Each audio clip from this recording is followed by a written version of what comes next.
Rita news से मोहन झा।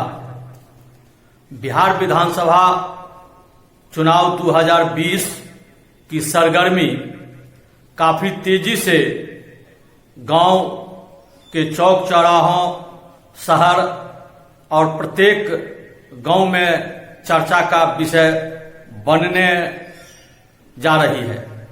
बिहार विधानसभा चुनाव की चर्चा गांव से लेकर शहर में काफी तेजी से हो रही है। प्रत्येक विधानसभा क्षेत्र में प्रत्याशियों की चयन की चर्चा होती है, कौन प्रत्याशी कहां से खड़े होंगे। मैं बिहार के मधुबनी जिले के मधुबनी विधानसभा क्षेत्र के संबंध में बताना चाहता हूं कि मधुबनी विधानसभा क्षेत्र बिहार के मधुबनी जिले के जिला मुख्यालय का महत्वपूर्ण विधानसभा क्षेत्र है। यह भारतीय जनता पार्टी के कब्जे में रहा है। पिछले चुनाव में राजद के उम्मीदवार समीर महासेठ इस सीट पर कब्जा जमाया, लेकिन भारतीय जनता पार्टी इस सीट को पुनः पाने के लिए काफी मेहनत कर रहे हैं। बिहार के भारतीय जनता पार्टी के वरिष्ठ नेता एक अच्छे उम्मीदवार की खोज कर रहे हैं। वैसे पहले रामदेव महतो मधुबनी से 4 बार विजय प्राप्त कर चुके हैं। 5वें बार टिकट के लिए बड़े नेताओं के बीच अपनी उम्मीदवारी पेश कर रहे हैं, लेकिन वर्तमान स्थिति में बिहार विधानसभा चुनाव में एनडीए उस व्यक्ति को टिकट देना चाहती है जो सीट जीत कर आए। मधुबनी में भी भारतीय जनता पार्टी सीट जीतने वाले उम्मीदवार की खोज कर रही है।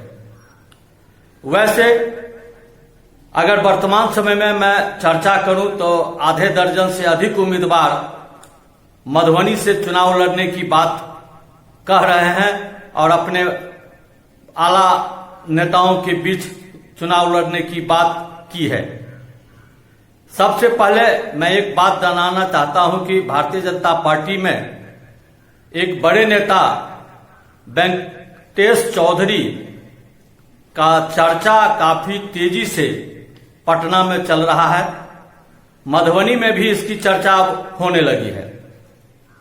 वैसे मधुबनी विधानसभा क्षेत्र के लिए सबसे पहले रामदेव महतो का नाम लिया जा सकता है, लेकिन उम्र अधिक होने के कारण सूत्र बताता है कि इनकी टिकट कट सकती है। इसके बाद डॉक्टर किरण कुमारी झा, वेंकटेश चौधरी, सुमन महासेठ, भारत भूषण,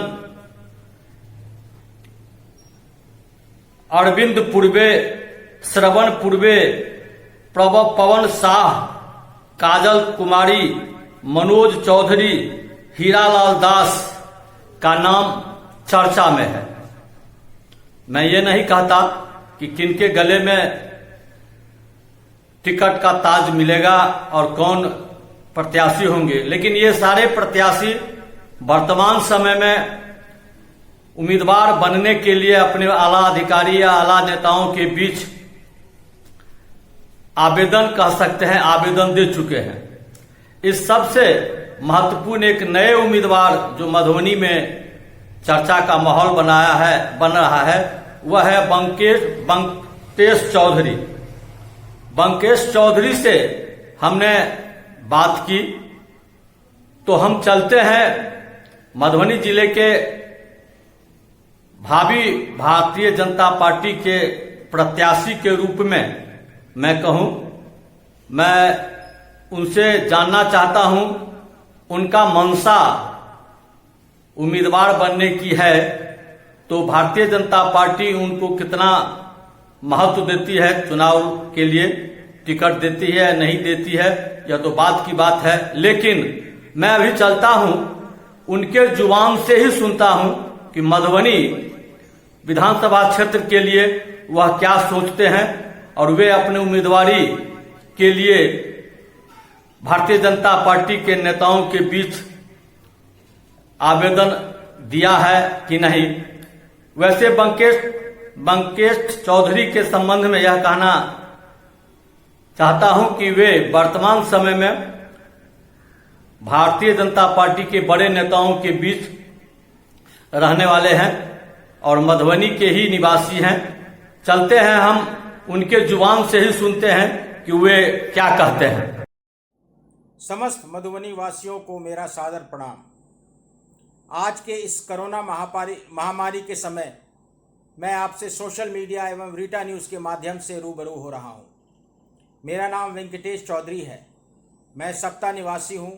मैं आपका 2 मिनट का समय लूंगा आपसे रूबरू होने के लिए। भाजपा प्रदेश कार्य समिति सदस्य होने के नाते मैं आपसे निवेदन करने आया हूं कि 2020 का चुनाव हम लोगों के लिए एक महत्वपूर्ण चुनाव है। इसीलिए आप लोग से सादर निवेदन है कि आप अपना विधायक साफ सुथरी छवि एवं पढ़े लिखे व्यक्ति को ही चुनें, जिसका कोई क्रिमिनल रिकॉर्ड कहीं भी ना हो, वो आपका गौरव बन सके। दूसरा अपील ये करना चाहता हूं कि चुनाव प्रचार के समय आप सभी लोगों को सोशल डिस्टेंसिंग का पूरा ख्याल रखें। याद रहे, जब तक दवाई नहीं तब तक ढिलाई नहीं। 2 गज की दूरी, मास्क है बहुत जरूरी। जब आपसे मैं संवाद कर रहा हूं तो आपकी समस्या की भी चर्चा होनी चाहिए, विशेषकर मधुबनी के युवा वर्ग के लिए। हमारी एनडीए सरकार अगर चुनकर आती है तो रोजगार उपलब्ध कराएगी। इसके लिए हम लोगों को पहले बंद चीनी मिलें जो रैयाम, सकरी और लोहाट में हैं, उनको खुलवाना पड़ेगा। खुलवाने के लिए हम लोग राज्य सरकार से बात करेंगे और उसको फिर खुलवाने की कोशिश करेंगे। इससे एम्प्लॉयमेंट जनरेट होगा और मधुबनी और आसपास के लोगों के जितने युवा लोग हैं सबको रोजगार मिलेगी। हमारे किसान गन्ना भाइयों के लिए, उनके लिए केंद्र सरकार से आग्रह करेंगे कि उन्हें सही एमएसपी रेट दिलवाने की कोशिश होगी। खेत से मार्केट तक गन्ने को पहुंचाने में मदद होगी। कल ही 2 एग्रीकल्चर बिल मोदी सरकार ने पास करके किसानों के हित की रक्षा की है। जो 70 साल में नहीं हुआ वो मोदी जी ने 6 साल में करके दिखाया। शहर में जल जमाव की समस्या गंभीर है और इसके लिए एक नया मास्टर प्लान बनाना होगा। हमारी सरकार आएगी तो हम लोग डिस्ट्रिक्ट लेवल पे डीएम, डीडीसी और जितने भी सरकारी स्तर पे अधिकारियों से बात करके मधुबनी के लिए नया मास्टर प्लान बनवाएंगे, जिससे कि जल जमाव की जो परेशानी है मधुबनी के वासियों को इससे मुक्ति दिलाने की पूरी कोशिश करेंगे। हमारी पार्टी का ये भी प्रयास रहेगा कि हम मधुबनी का नाम स्मार्ट सिटी में जुड़वाएं, जिससे कि मधुबनी एक वर्ल्ड क्लास स्मार्ट सिटी बन सके। अंत में सभी वर्ग, धर्म, जाति, युवा लोगों से यही निवेदन करूंगा कि आप अपने वोट के ताकत से सही और उपयुक्त उम्मीदवार चुनें, जो अगले 5 साल मधुबनी में विकास की गंगा बहा सके, जिस पर आपको गर्व हो। मुझे सुनने के लिए आप सभी को धन्यवाद, आभार। जय हिंद, नमस्कार। आपने सुना कि बंकेश चौधरी अपनी बात को किस कदर मधुबनी विधानसभा क्षेत्र के लोगों के बीच में रखा है। चुनावी माहौल धीरे धीरे गर्म होते जा रहा है और प्रत्याशियों की जो खोज हो रही है वह पटना और दिल्ली के राष्ट्रीय कार्यालय और राज्य कार्यालय में काफी तेजी से हो रही है कि कौन अच्छे उम्मीदवार होंगे, कौन नहीं। वैसे यह बात भी कहना सही है कि मधुबनी जिले में डॉक्टर किरण कुमारी झा, वेंकटेश चौधरी, काजल कुमारी, भारत भूषण, सुमन महासेठ अरविंद पूर्वे, श्रवण पूर्वे, पवन शाह, मनोज चौधरी, हीरालाल दास के अलावे पूर्व विधायक रामदेव महतो का भी नाम चुनावी समर में लिया जा रहा है। वैसे जो टिकट लेके आएंगे उनकी ताजपोशी के लिए एनडीए गठबंधन परजोर कोशिश करके उनके पक्ष में काम करेगा। चूंकि भारतीय जनता पार्टी एनडीए इस बार चुनावी माहौल में सीट जीतने वाले उम्मीदवार की खोज कर रहा है। देखना है किनके गले में टिकट का ताज जाता है। रीता न्यूज के लिए मोहन झा।